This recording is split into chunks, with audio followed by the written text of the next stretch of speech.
皆さん、こんにちは。本日は、東京都渋谷公園通りギャラリー、の展覧会、線のしぐさの関連イベントである、トークイベントをお届けいたします。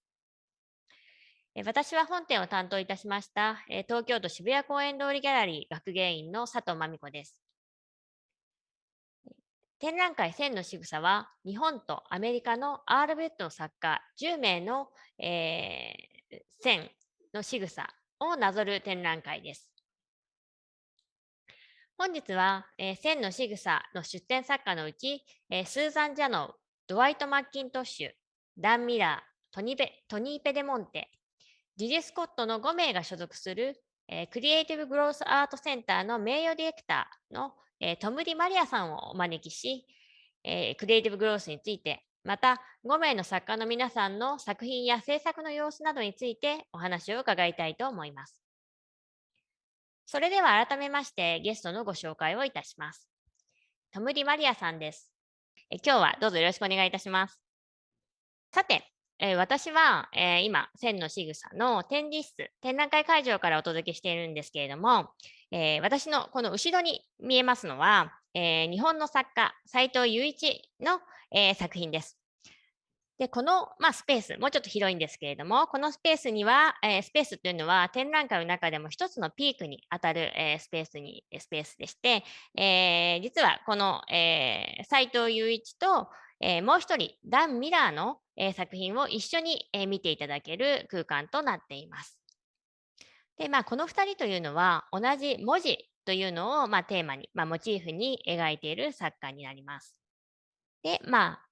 トムさんと呼ばせていただきたいんですけど、トムさんの後ろにも何かちょっと見覚えのある、絵がかかっているかなと思うんですけれども、その、後ろの絵についても含めて、トムさん、自己紹介をお願いできますか？ Yes, so konnichiwa, everyone. Hello. I'm very happy to be with you tonight, and it's very much a privilege to have the creative growth artists included in the exhibition. The work behind me is interesting because it's a work by Dan Miller, who's in the exhibition, and both of us have chosen to have works that are similar behind us today. What you'll notice, Dan Miller is an artist who uses a lot of line and gesture in his work, and he uses letters and words as well, which is a very important part of some of the work that we will be seeing in the exhibition. So I'm sure we'll talk more about it, but I'm very happy to have it behind me and to be with you today. じゃあ、トムさん、ご自身の、自己紹介、簡単にお願いできますでしょうか？ Yes. So I have worked at Creative Growth for 23 years as the director. Before that, my training is as an artist, as a photographer and a filmmaker, and then as a teacher. But then I started to work at museums and as an arts administrator. Before coming to Creative Growth,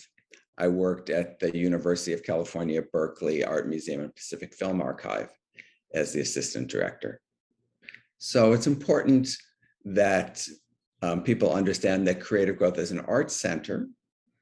Even though our artists have disabilities, we all come from the art world and really see that our center is a part of the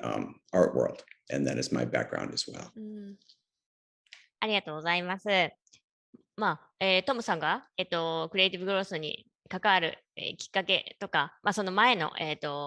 ャリアとかも伺うことができて、そして何より、アート、クリエイティブグロースにおいてアート、でアートセンターであることが重要だっていうのは、非常に本当に重要なポイントだなと思います。じゃあ、その、クリエイティブグロースアートセンターについて、もう少し、詳しく例えば、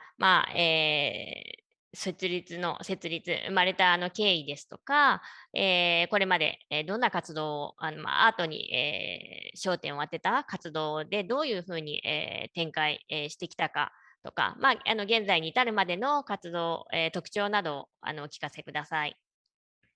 Yes. So Creative Growth was founded in 1974.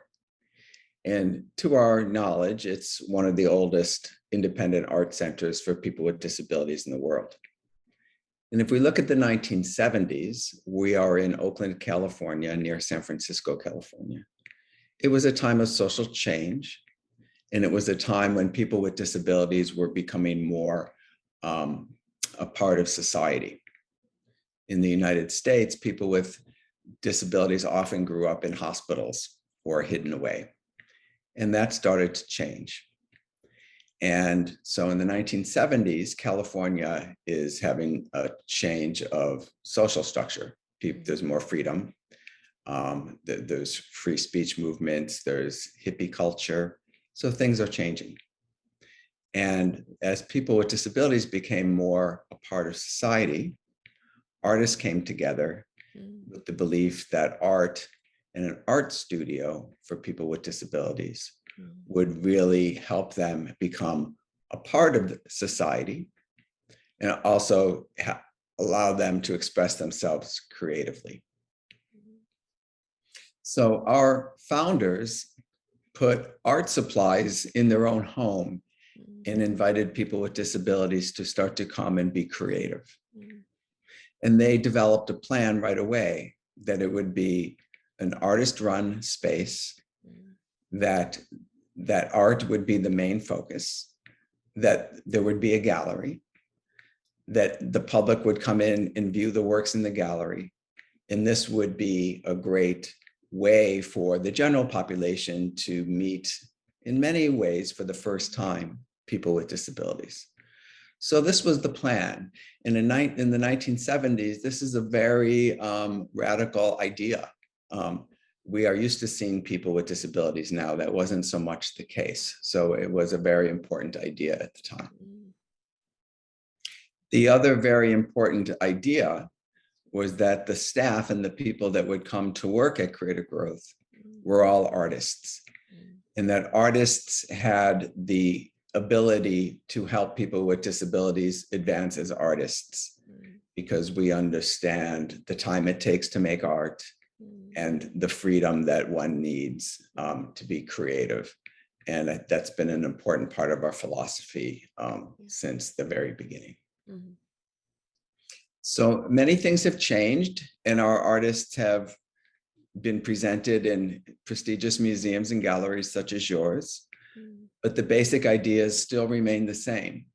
We now have 160 artists who work in our studio every day making work. The staff are artists. They make their own work in any way they want. And then we have a gallery that exhibits and sells the art to the public. So we've gotten bigger and more advanced, but the idea is still the same. ありがとうございます。最近では、あれですかね、アーティストインレジデンスとかもしてますか？ Well, we've had a history of having visiting artists come to Creative Growth. So they come and partner with one of our artists or give a workshop or a lecture. So yes, we've had a visiting artist program, and that allows our artists to work. Many of our artists work with us for many years, so it allows them to meet new artists and to partner with them. During the last 2 years of the pandemic, we have not had very many visitors because of the situation. But yes, it's an important part of our program. わかりました。まあ、でも1974年からっていうと、もうだいぶ50年ぐらい、ですよね。まあ、かなり、長い、時間にわたって、で、非常に長い時間をかけて、成長というか発展をしてきたクリエイティブグロースだとは思うんですけれども、非常に変わらないものも持ちながら、同時に、多岐にわたる、新しいプロジェクトとか、プログラムを、やってこられたっていうことで、まさにそのアメリカの障害のある人たちの、創作活動、芸術活動を、牽引してきた、アメリカだけじゃないですね、国内外を含めてですけれども、そういった、アートセンターだなとということが改めてよくわかりました。Yes, so something that's changed, and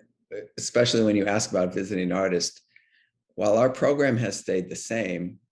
the art world has changed. And I think many contemporary artists now come to recognize creative growth artists as being important and interesting artists in their own right. and we have more partnerships because of that. So it's been interesting to see how our work over the years has become more accepted around the world. ありがとうございます。なかなか日本でも今はそういった創作活動に力を入れている施設っていうのはだいぶ増えてきたとは思うんですけれども、それでもやはり職員の方でスタッフが全員アートに関わるアーティストだという、ことっていうのはなかなか難しい、現状にあると思うので、非常になんていうか刺激を受けるべき施設だなと思ってます。Yes, and our challenge right now is to see how our artists with disabilities could advance even more. How can they become leaders of the organization? How can they support other artists and other people with disabilities? We have artists now that are role models for other people with disabilities who want to become artists, but we really are working to have them serve as leaders of the organization as well. ありがとうございます。そういった非常に重要な国際的に重要な施設のクリエイティブグロースアートセンターに今回は特別協力という形でこの展覧会線のしぐさに関わっていただけたことを改めて光栄に思いました。5人も5人の作家いらっしゃいますので、5人の作家の人の皆さんについて詳しく、作品とか作家のご自身について伺っていきたいと思います。まず、その前にというか、まず私がこの線のしぐさの展覧会に、この5人の作家を出展したいと最初にお話ししたときは、最初の感想というか印象はいかがでしたか？ Well, it's always a great privilege. It was an extraordinary invitation to have our artists be welcomed by you in Tokyo in the gallery. So it's always such an honor and a pleasure. And for the artists too, when we share the news, they're very excited. And it's unfortunate that we can't come and see this year. Some of the artists can't travel, but we'll be excited to see the pictures. So it's always an achievement and an accomplishment and a privilege to be invited. And I think that the artists respond mostly by being encouraged to make even better work because they feel like people understand and appreciate what they're doing. So they feel validated and they feel welcomed by the art world, and that's the best part. よかったです。ちょっと皆さんの反応を聞いてちょっと安心しました。で、やっぱりクリエイティブグロースにはたくさんのね、アーティストがいて、私もどの作家の作品を展覧会で、出したらいいかっていうのはもう非常に悩みました。Well, I was going to ask you the same question. Yeah. Why did you think of creative growth? And what was because for us, it's always very important when somebody invites us. So it's always good to know how you think of the creative growth artist and why you chose not only the artist you chose, but the center in general. If you could comment on that. ありがとうございます。まず、クリエイティブグロースを選んだのもやっぱり私自身は2005年ぐらいからこの、アールベットとか、セルフトートアートの、を、観察というんですかね、見続けてきたんですけれども、国内外のアートフェアとか、いろんなところで見かけたときに、やっぱりクリエイティブグロースアートセンターっていうものを知ったときに、そこで展示されている、ものとか、あるいは、ウェブサイトもそうですし、そういったところで見かける作品が、やはり日本でその当時というか、見かけるものともまた違う、手法だったり印象だったり非常に力強い、作品であるっていうのを思ったので長く、いつか自分が、展覧会をする時が来たら、お借りしてみたい、そういう時が来るかどうかわからない状況でしたけれどもお借りしたいと長く思ってきました。だからそうですね、今回は長年の夢が叶ったという、展覧会にあたります。Well, it's fantastic for us as well. And I think, again, one of the things that makes the artists really strong is that we've had almost 50 years, and many of the artists have worked with us for many years. And we really believe that it takes years for an artist to develop their practice, so we don't hurry them. And many similar centers now around the world have only been around for a few years, so we have that advantage. And I think because we are also very dedicated to the idea of artists working with artists and that we're an art center, I think that helps with the quality of the work that comes from our artists. そうですね。やっぱりそのアートセンターだっていうのを、非常に強くこう感じるような、なんです見せ方というのかな。作品はもちろんなんですけれど、見せ方も含めて非常に美術作品としてしっかり見せるっていうのが、長年の活動を見ていて、そういったことも感じ取れたので、私は非常にこう、いつか関わってみたいと思ってました。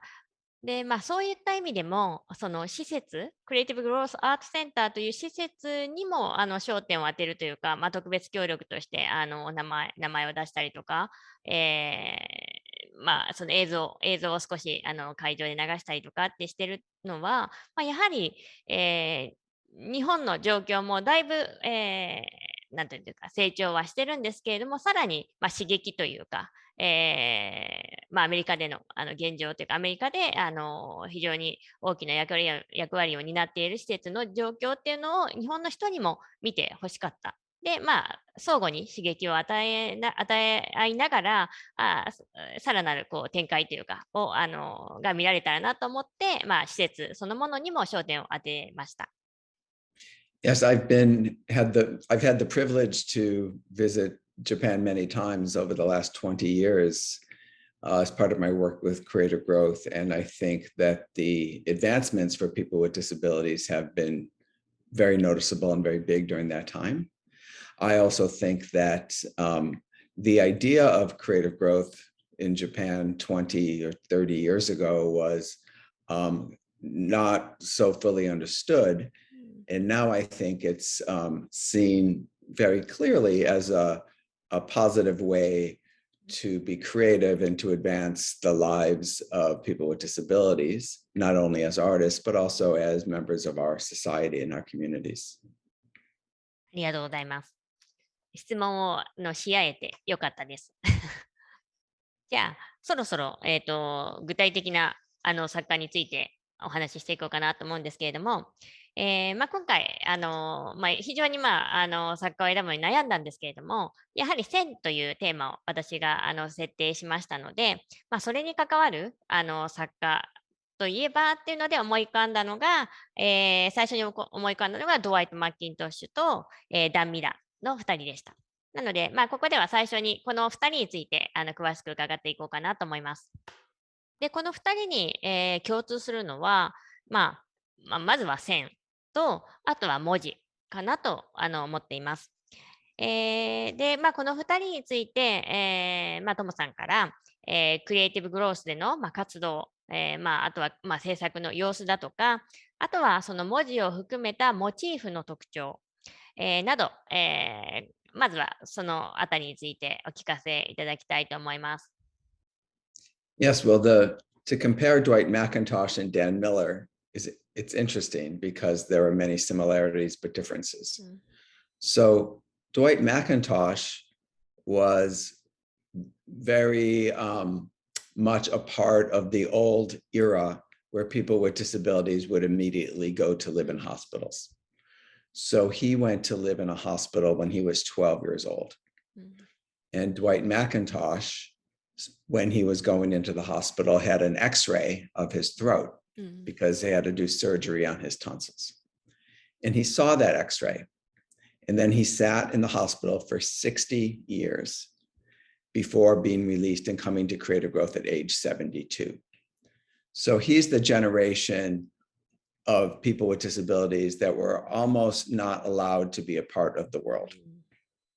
And that X-ray that he saw and thought about for 60 years influenced his work very much. So if you look at the drawings of the bodies and the figures and all the lines together, he's essentially trying to draw the X-ray that he saw of his own body when he was young, how the bones and the fingers and the hands come together and overlay. Yeah. So what we see in Dwight McIntosh's work is the fact that he waited until the age of 72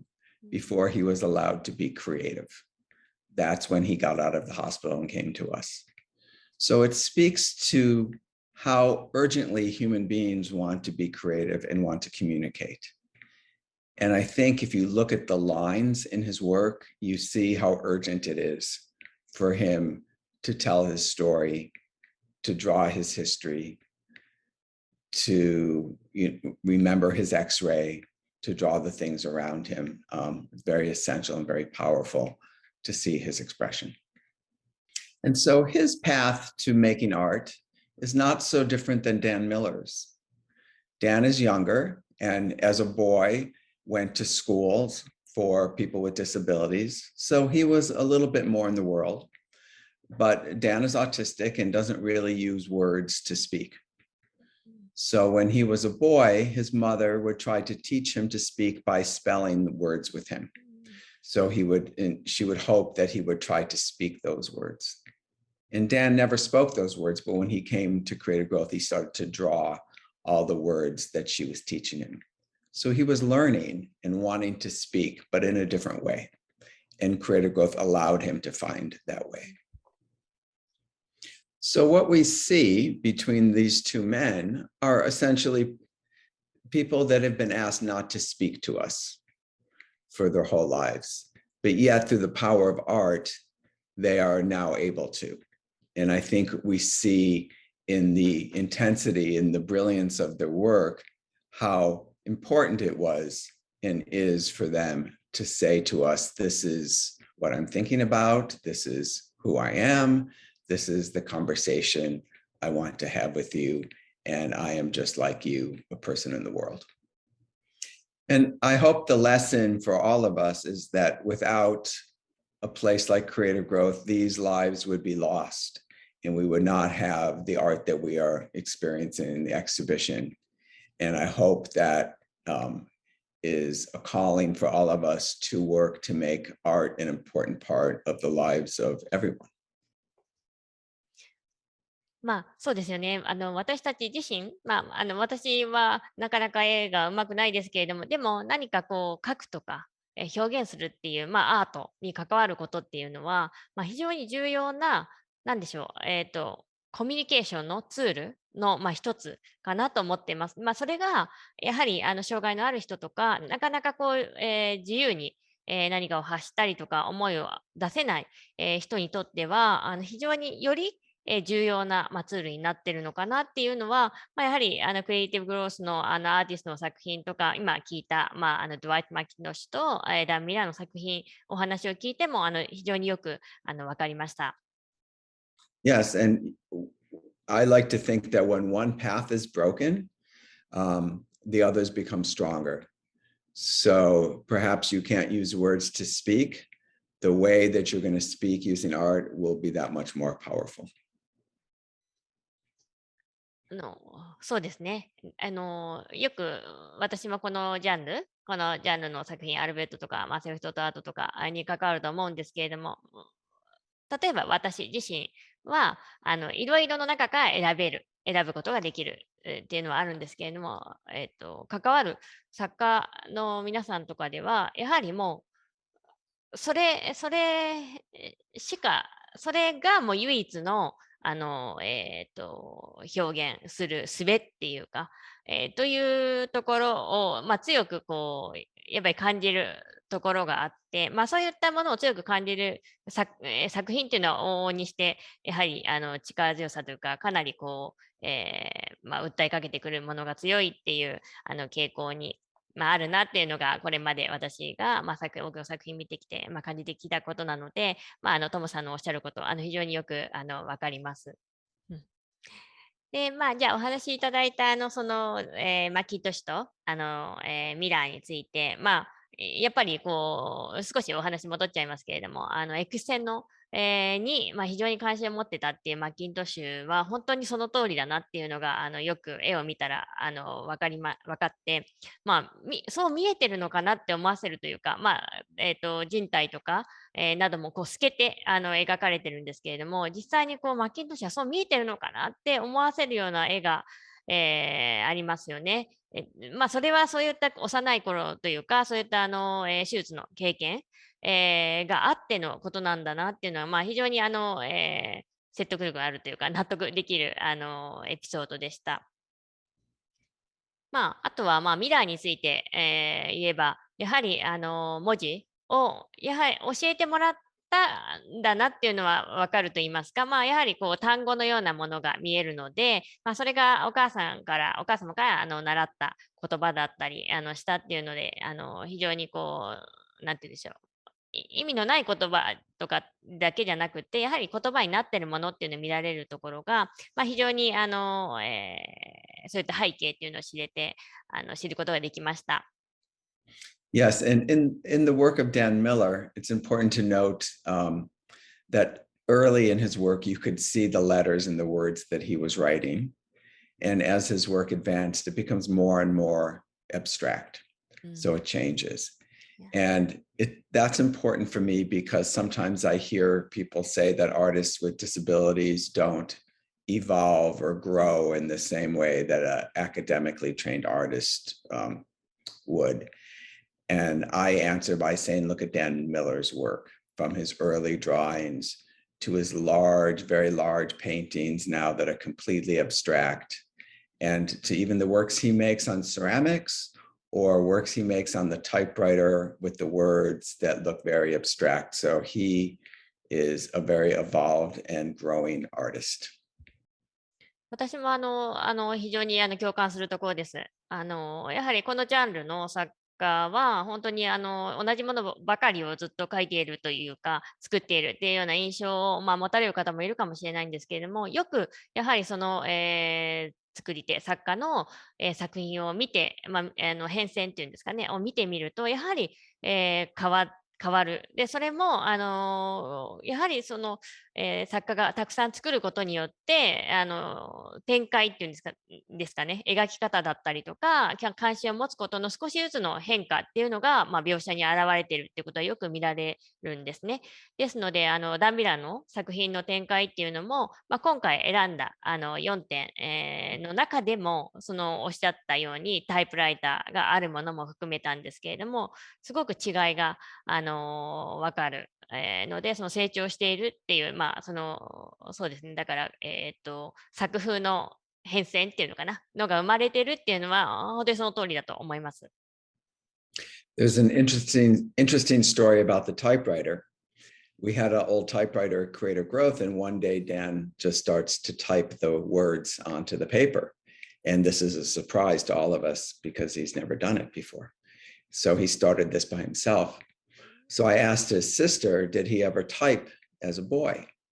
And she said no, but he used to take the typewriter, the machine apart and put all the parts out.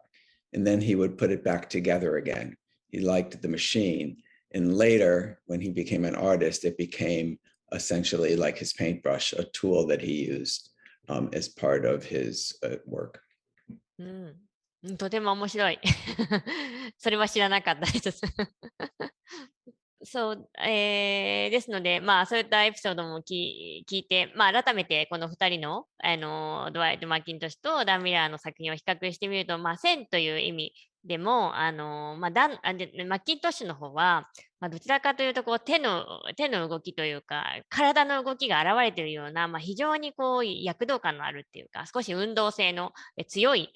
線かなっていうのは思っていますし、一方で、ダン・ミラーの方は、先ほどおっしゃっていただいたように、いろんな、タイプライターを含めて細い線、ボールペン、ペンの細い線だとか、あるいはそのペイント、絵の具の、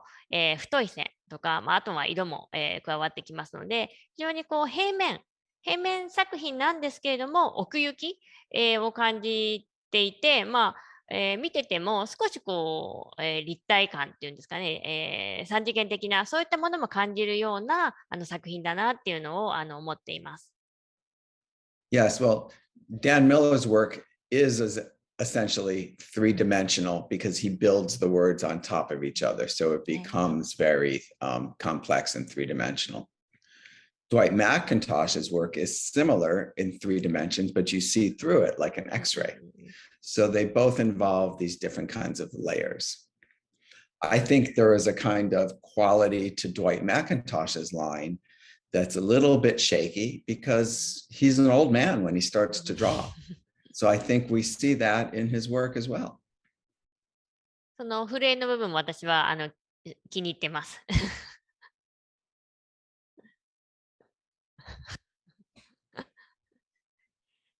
ありがとうございます。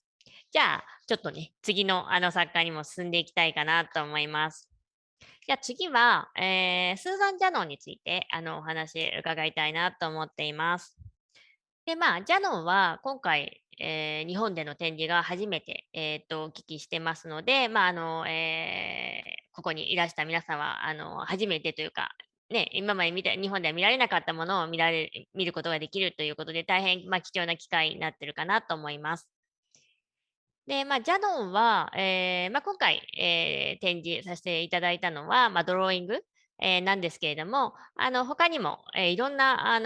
まあ、表現メディアを使った作品を制作しているっていうのも聞きますので、まあ、そのあたりも含めてクリエイティブグロースの様子とか、ジャノンについてお聞かせいただけますでしょうか。Yes, well, I've had the pleasure to work with Susan for over 20 years now. From the time she first started to come to Creative Growth. And Susan is delightful to be around. She's has a very big personality, likes to talk, is very friendly, makes jokes. But then when she works, she's very quiet and focused. So who she is as a person and the work she makes are very different from each other. So you see this woman who is very lively, suddenly getting very quiet and drawing very small little squares and doing this meticulous work. And it's very interesting to see. And Susan will talk about everything except what she's doing, which is something that I've seen in other creative growth artists. And that for me is something that's interesting about looking at the artist's work, is it's really up to us to try to understand and enjoy what she's making for us. And some people find that discomforting. They want to know what the artist has to say. And for me, I find that exciting because I think what the artist has to say is what she's put on the paper. I think if we look at Susan's grids and squares, it's easy to see that she's trying to bring organization to the world or to create a kind of system that's maybe soothing or comforting to her. And for many people with disabilities, their lives have not been particularly easy. So I think she's trying to organize and present images that are comforting in a way or organized. Now, Susan has also been making videos that have been very interesting and well received. She has a video that was just purchased by the Brooklyn Museum in New York for the permanent collection. And it's interesting because the video is very much how she is in terms of how she uses language. She wanted to ask all of her friends questions. So she wrote questions. And then she got in front of the camera to ask people the questions, but she became very shy. So she just stood there. And then she decided that she would ask herself the questions later as her voice on the video. So in the video, she asks very simple questions, but combined, they become very powerful. She'll say something simple like, what is your favorite color? Or what did you have for dinner last night? But then she'll say, what do you think about when you're alone? When is the last time you saw your favorite person? Do you know anyone that's died? And over time, it becomes these very powerful questions about who we are as people in the world. She asks, if you could be anybody, who would you be? And I think this is her trying to understand her role in the world and her role as an artist. So the questions are very simple, but the answers are very complicated. And I think she has challenged us in many ways, and I appreciate that about her work. One of the things I hear about people with intellectual disabilities sometimes is that they don't challenge us intellectually. And I don't find that to be true at all. I think if we look at Susan's work, if we look at Dan Miller's work, we're being challenged to think for ourselves and to be challenged to think in new ways all the time by their work. ありがとうございます。私もスーザンの、映像作品、ちょっとだけ部分かな、見たことあるんですけれども、やっぱりおっしゃる通り、すごくシンプルなんだけれども、どんどん質問が続くに従って、ちょっとこう答えるのに時間がかかっちゃうようなというか、私自身考えてしまうような質問があったので、いや、スーダンのビデオの作品もすごく面白いんだなというか、思いました。また、ちょっとドローイングの作品に戻りますけれども、私もその、クリエイティブグロースの紹介ビデオで、スーザンの、様子ってどういう感じの人かっていうのは見たんですけれども、結構明るい感じの人に見受けたので、それと描く非常に細かい、繊細なというか緻密な描写の少しこう意外性っていうのは感じていたので、それもやっぱりトムさんでもそう思って、たんだなっていうのを知って納得というかしました。で、やっぱり少し意外性はあるんですけれども、そういう、非常にこう、なんて言うんでしょうかね、緻密な細かい作業だけれども、それ自体が、それを書くこと自体が、彼女にとって非常にこう心地よいというか、落ち着くというか、その書いてる瞬間というか、時間とか、その画面の中が、なんて言うんでしょう、少し安全地帯っていうのかな、スーザンにとってはそういった存在になっているのかなっていうのもお話を聞いて感じました。Yes, I think it is safe, and I think many things. Susan's old enough to have had a childhood where she didn't have a lot of freedom as a person with disabilities, so she's probably felt unsafe many times in her life. And I think the work kind of creates a system that's comforting and safe and predictable. And I think many of us want that in our lives. We have routines that make us feel comfortable. We know what we do in the morning and we look forward to coming home.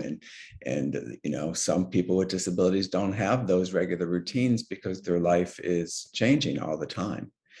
And I think she finds comfort in that. And I think she also finds comfort in controlling the image. Some people with disabilities don't really have a lot of control over their own lives sometimes, where they live or who their friends are, or how, if they can take the train by themselves, how they get around. And I think she feels comfort from her work. やっぱりスーザンの場合は今お話をずっと伺ってきたんですけれども、そういった自分の安全な場所っていうのをいろんなメディアで作るっていうかっていうことをしてるなって思うんですけれども、一方ではこう非常にこうアナログっていうんですかね、手書きでハンドライティングっていうかフリーハンドで非常にこう規則的な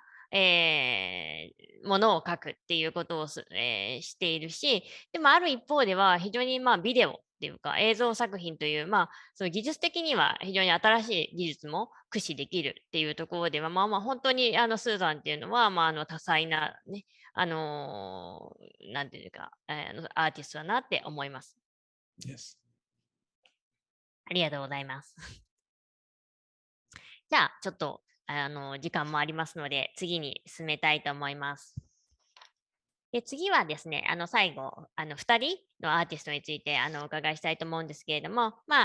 じ、なんていうね、ファイバーアートを、を作っている、ジュディ・スコットとトニー・ペデモンテについてお話を伺いたいと思います。で、特にこの2人に関しては、立体作品ということもありますし、少し大きめ、他の作家よりも大きなボリュームを持っているので、このね、コロナとか、世界の少し不安定な、状況の中で、無事に日本に持ってこられたこと自体、それだけで、まず私は非常に感慨深いものがあります。で、この2人に関しては、やはり同じクリエイティブグロースに所属していて、そして同じファイバーアートということから、よく影響関係というか、似てるとか、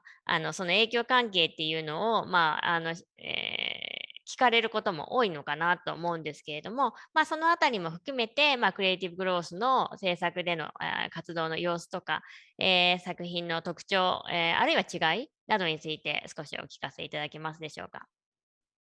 Yes, well, this is such an interesting question to compare Judith Scott with Tony Pedamonte.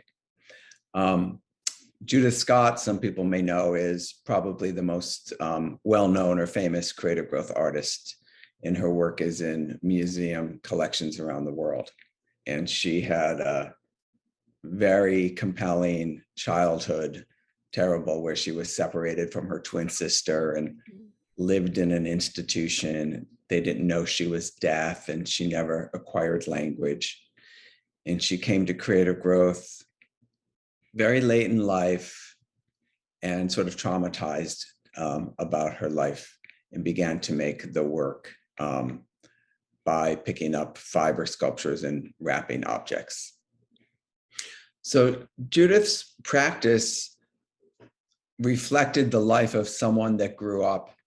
in a hospital, in an institution. She would start to go around the studio and take things, gather things, and bury them and protect them in fiber. And at night, she would be very afraid they'd be stolen. So she'd hide them under her table. And she tried to build and possess things. Her whole life, she never had anything. So I think she wanted to own things, and she wanted to make them safe, and she wanted to hide them because things in the hospital would be stolen. And I think her practice as an artist comes from her life experience. So she continued making work for almost 20 years until she died, and her work became quite respected and is in museum collections around the world. And about a few years after that, Tony Pedamonte comes to Creative Growth and starts to make work that looks similar. And Tony had never seen Judith Scott's work or never knew her. And of course, it raised a lot of questions for me. So at first I thought, how is the work the same? How is it different? I was very confused about understanding the differences or the similarities between the two. And then I think probably it was because the forms that they use with the fiber sculpture are not so common. And then it occurred to me that it's not so different from having two abstract painters. They're working in a style that is similar, but the work itself is very different. So I started to think about that. And if we look at the work, that's really quite different. Yeah. Judith Scott's work is actually almost conceptual, the way she's hiding things and protecting things and bundling things and trying to build a kind of cocoon or a sort of safety net around her. And I think Tony's work is much more formal. It's about color and line and surfaces. So I would say that Tony Pedamonte is a much more formal artist. The form of his works are very beautiful and contemporary and modern and colorful. And I think that they're expressive that way, almost in the way an abstract painting would be expressive. And I think that Judith Scott's work is much more of a powerful statement about her life and her experiences. And really, some of the first people that responded positively to Judith Scott's work were other artists and conceptual artists, because they loved the idea that there was something hidden inside and we would never know what it was. And I think the first people that responded to Tony Padamonte's work were just really in love with the visual beauty of the pieces. So they certainly both use the line, but they use it in different ways. And I think the meaning of the work is different, although visually there are similarities. ありがとうございます。そうですね。2つの意味でというか、トムさんのお話聞いてよく、より一層こう違いの部分もよく分かりました。で、やっぱり、同じくそのトムさんがおっしゃるように、こう似てるって一見思われる理由っていうのは、やはりこう少しこう、なんて言うんでしょうか、ファイバーの、立体っていうところで、目立つ2人であるっていうことと、あと形がその、なんでしょう、決まった形とかじゃなくて、その時々で変形というんでしょうかね、不定形な、でも非常に興味深い形を形成するっていうところ、そういう部分で一見こう似てると思われるのかなと思いました。それからやっぱり違うところっていうのは、私も今回も本当に展示するためにじっくりと2人の作品を見て、やはり改めて分かったことなんですけれども、見た目からまず違いも非常に、見た目の上での違いも非常にありまして、で、ジュディ・スコットの場合はこうもともとこう巻きつけるっていうイメージもあったんですけれども、実際は巻きつけているわけじゃなくって、こう、なんていうんですかね、毛糸とか糸、布を引っ掛けて、で、つないでいく。まるでその網を作るような、網を張っていくような感じで、こう、つないで、包んでいくっていうような、ところが非常に特徴的だと思っています。Yes. Judith's work is very much almost woven, where she takes the threads and moves the lines, and when she made the work, she would take the thread and put it through and make tensions and angles and cut it. So it's really a very different process. Tony Padamonte would often just kind of do a kind of wrapping motion like this again and again, where hers is very more is a complicated network or a web. そうですね。おっしゃる通り、本当にトニーの方は、本当に巻きつけるっていう感じで、作られているなと思います。で、そういったその作り方の違いを見てみると、やっぱりトニーの方は、どちらかというと線が直線的なっていうんですかね。柔らかな直線ですけれども、直線で、包まれてるっていうような感じがするし、一方でジュディ・スコットの場合は、こう非常にいろんな方向、編んでる、引っ掛けてるっていうのもありますけど、いろんな方向にいろんな長さの、線が、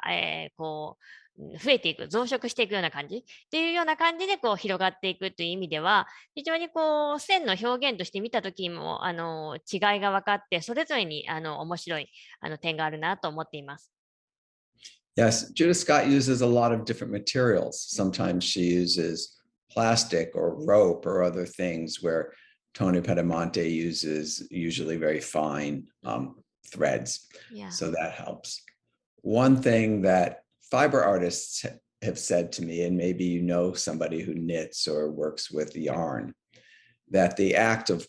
touching the yarn and pulling it through your hands and using it is very meditative and relaxing. And I think that is the same for both Tony Padamonte and Judith Scott, that the act and the repetition of touching the yarn and making the sculpture, it was very calming and peaceful for them. それは非常にこのジャンルの、アーティスト、においては割と共通することなのかなと思うところもありまして、各その行為というか体の動きだったり手触りだったり、そういったものへのこう愛着とか、あるいは執着とか、そういったところそれが自分自身にとって一番こうフィットするっていうか、そういったものだからこそその、制作方法をやり続ける、行い続けるっていう側面もあるのかなと思っています。ありがとうございました。はい、今回ね、無事にトニーとジュディスの作品が来てくれましたので、日本の皆さんもその2つの、違いっていうのもよく、会場で見ていただくことができるのではないかなと思っています。じゃあ、まだまだ本当は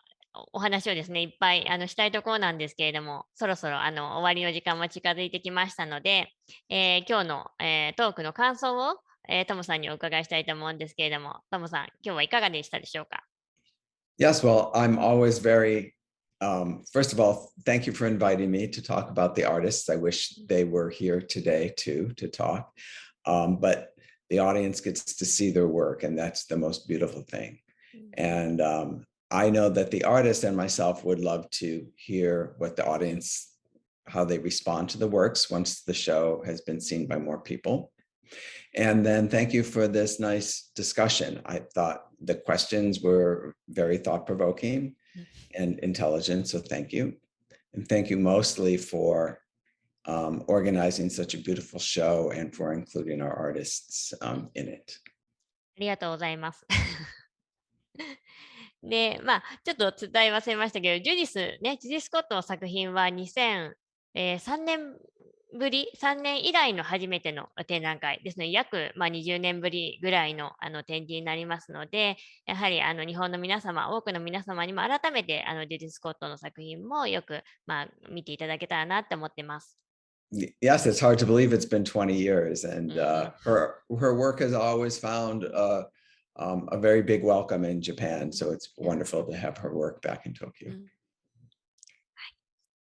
じゃあ今日は短い時間でしたが、5名の作家の皆さんについて、クリエイティブグロースに、長く携わってこられて、間近で作家の様子を見てきた、トムさんから、たくさんの、お話聞くことができて、大変貴重な機会になったと思います。どうもありがとう。Thank you so much.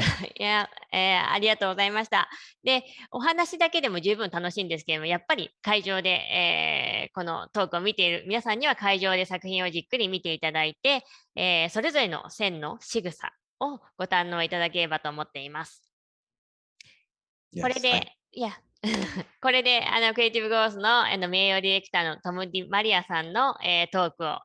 終了したいと思います。トムさん、どうもありがとうございました。Thank you so much. ありがとう。どうもありがとう。ありがとうございました。